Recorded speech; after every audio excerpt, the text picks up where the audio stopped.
Hello' ফ্ৰেণ্ডসকল, MB Assam YouTube চেনেলটিলৈ সকলোকে পুনৰবাৰ স্বাগতম জনাইছোঁ। কালি মুখ্যমন্ত্ৰী মহোদয় আৰু পুলিচ বিষয়াসকলৰ উচ্চপদস্থ কৰ্মচাৰীসকলৰ বিষয়াসকলৰ লগত এখন জৰুৰী বৈঠক অনুষ্ঠিত হৈছে।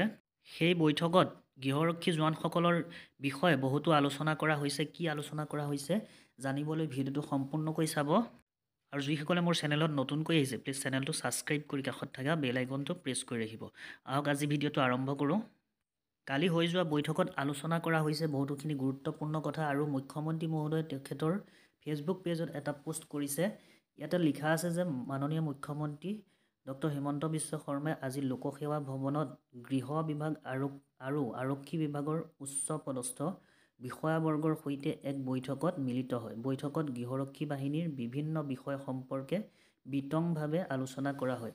ৰাজ্যত গৃহৰক্ষী বাহিনীৰ নিয়োগ নীতি, গৃহৰক্ষী বাহিনীৰ মুক্ত শক্তি, ৰাজ্যত বৰ্তমান প্ৰশিক্ষণপ্ৰাপ্ত গৃহৰক্ষী জোৱানৰ সংখ্যা, আৰক্ষী বিভাগৰ বাহিৰে ভাৰতীয় তেল নিগম, বন বিভাগ, চাহ বাগিচা আদি অন্যান্য সংস্থাসমূহত বৰ্তমান কিমান নিয়োজিত হৈ আছে আদি বিষয়সমূহ আলোচনা কৰাৰ লগতে কেন্দ্ৰীয় পৰ্টেল প্ৰস্তুত আদি বহু বিষয়ত গুৰুত্বপূৰ্ণ আলোচনা হয়।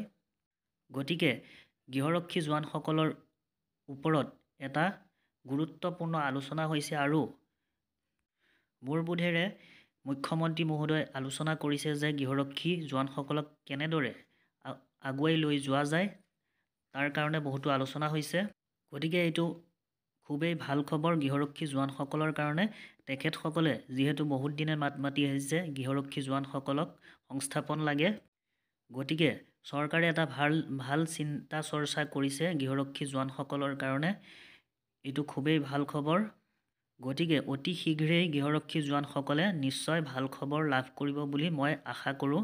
মই ভাবোঁ তেনেকুৱা এটা কথা, হয়তো তেনেকুৱা এটা উন্নত কৰিব পৰা পৰ্যায়লৈ লৈ যাব মুখ্যমন্ত্ৰী মহোদয়।